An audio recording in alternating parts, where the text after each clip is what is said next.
It is mailbag time. Before we jump into your questions, want to remind you guys to subscribe to the Chiefs Report. We're closing in on 29,000 subscribers, the fastest growing Chiefs channel here on YouTube. Hit that big red button and subscribe for more live shows, mailbags like this one, news, rumors, draft coverage coming up. We might go live during the draft at some point, maybe toward the end of the first round as the Chiefs have 2 picks. Subscribe. If we grow fast enough, maybe we will do that just for you guys.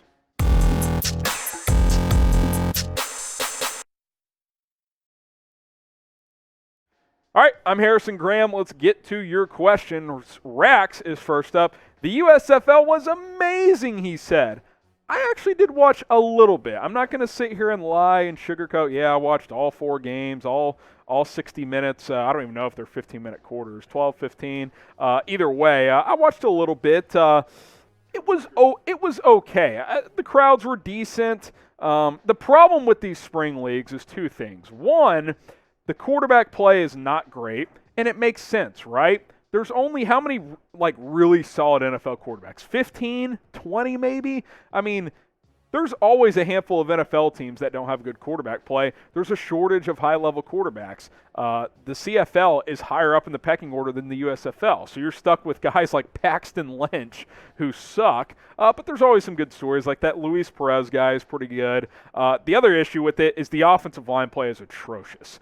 There is a shortage of quality O-linemen as well, so there's issues there, but it's football, it's professionals, it's decent. Hey, I would say it was, on par, maybe even a tick better than the AAF, probably on par with the XFL before that got shut down. The problem is what's going to happen next year when the XFL is here.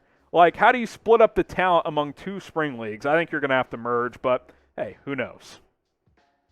Alex Martinez, what do you think of the defensive back prospect Marcus Jones, return specialist for Houston, and is 5'8"? Unless I'm getting him wrong, I think he's like the incredible return guy in this draft. I think he is. Tom Downey compared him to Devin Hester in that regard. He's that good as a returner. Is like a day 3 guy that can return punts and be a backup corner. Sure, maybe be a backup nickel for you. I'm intrigued. Day 3 of the draft, you get quality special teamers. That's a good thing. Superman, #Chiefs, after missing out on Stephon Gilmore, will the Chiefs draft a corner early? Now, obviously, Gilmore has signed with the Colts, but that still leaves you with the need at corner. You got Rashad Fenton, you got L'Jarius Sneed. I think you need at least one more corner. So, 6 picks in the first 3 rounds. I would guess at least one of those will go to a corner, if not 2. Question is how high? You going to spend a first-round pick on a corner?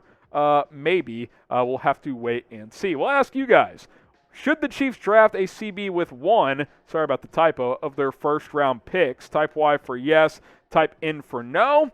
I don't know. I think if the right player's there, you could justify it. Picks 29 and 30 in round 1. Gonzo the Beast, how many picks do you think the Chiefs will trade? Well, you have 12 draft picks right now. I do not think the Chiefs will draft 12 players. Maybe they draft 9 or 10, move up in round 1, move up again in round 2 or 3. I'll say total they trade 3 of them. They end up picking 9 players. I don't know if I answered that the best, but I do think they'll trade up a couple of times. Logan and Friends, vlogs, and some other stuff that didn't fit in our software. What are the chances that we can get Garrett Wilson? You'll have to trade up. But you can if you want to. Let's say he falls outside the top 10. I don't think the Chiefs will trade up into the top 10. Maybe they will, but I don't think they will. Let's say it's like pick 12 and he's still on the board and the Chiefs really like him. Package 29, 30, and a third-round pick for Garrett Wilson, 29, 30, and 62. I might do that. Garrett Wilson is going to be a stud in this league. So, you absolutely have the ammo to go get him if you want to. Brian Butler signing Jadeveon Clowney would take a lot of stress off of the draft. It's a good point. If you could get him before the draft, doesn't mean you won't draft an edge rusher, but it gives you more options. You can take best player available, which you should do anyway. But if you bring in Clowney, who had 9 sacks a year ago, he's a plug-and-play starter opposite of Frank Clark. I would still want to draft an edge fairly early, but you don't necessarily have to spend a first-round pick. You know who you could draft in this scenario? David Ojabo. Achilles tear, may not play this year. You could kind of redshirt him, let him recover, and then cut Frank Clark next year and he starts opposite of Clowney if you keep Clowney after that. So, yeah, I would like to do that quite a bit. Jake Odell, I don't mind trading up only if they don't trade both first-round picks. I mean, it depends on how far, right? Like, if you're trading up to 20, you could probably trade, like, 29 and 62 and keep 30. But if you're trading up to 10, 11, you're probably going to have to trade 29 and 30. I mean, that's just how the trade value chart works. The farther you move up, the more you have to trade. So, it depends. But, yeah, I mean, ideally, you still end up with 2 first-round picks. CJ4X, trade up for Jameson Williams.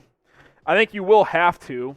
There was, a month and a half ago, mock drafts for having Jameson Williams go to the Chiefs at pick 30. I do not think he'll fall to 29 or 30, which is where the Chiefs are picking. I think he'll probably go top 20. So if you want him, you better trade up to the middle of the first round. Otherwise, not going to get him.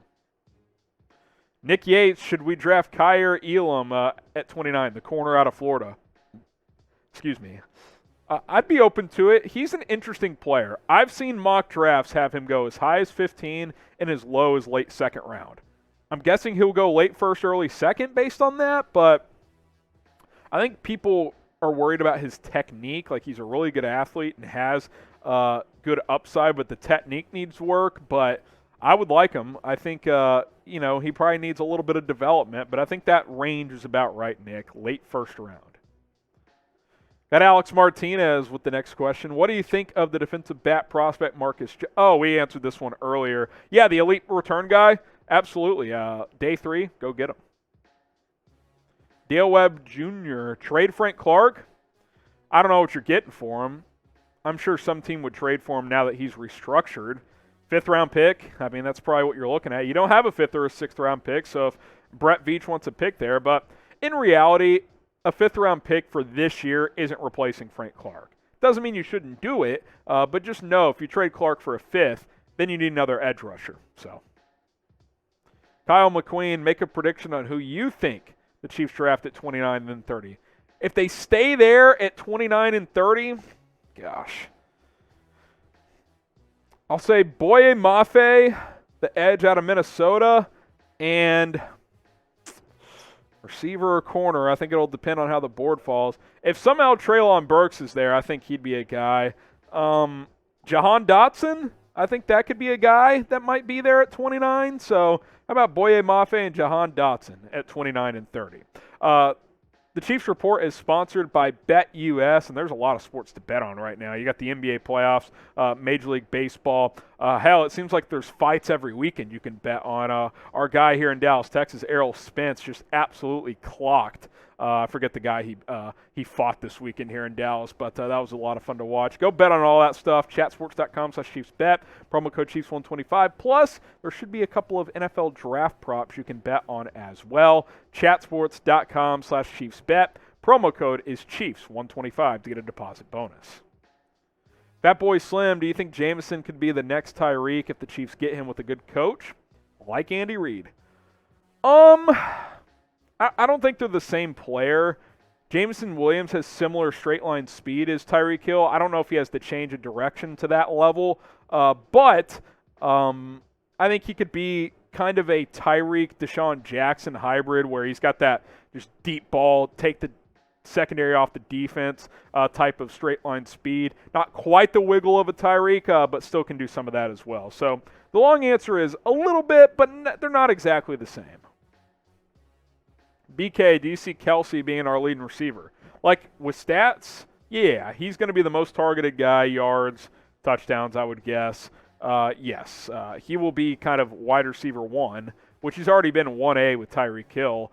So now, can you get a true number 1 receiver at the receiver position? We'll see. Alan Stubbs, which player in the draft do you think will end up being a bust?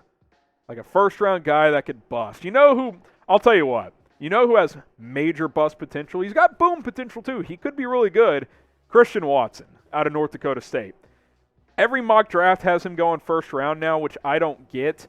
His drop rate is over 12%. He does not have good hands. He doesn't track the ball that well. Now, he gets open a lot, and he's fast as hell at 6'4", 215. He's got the traits you want, but I worry he's going to be Darius Hayward-Bay, where he's this athletic freak, but isn't actually that good at the position. So I think he's a guy that could bust, that some team, maybe even the Chiefs, might draft in the first round. Name a player you don't want the Chiefs to draft.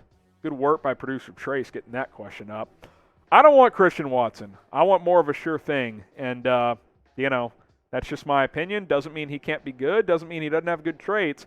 I just think there's a lot of bust potential there. Justin, do you think we trade for Bradberry with the Gilmore signing to the Colts? Possibly. I mean, I still think that trade could happen.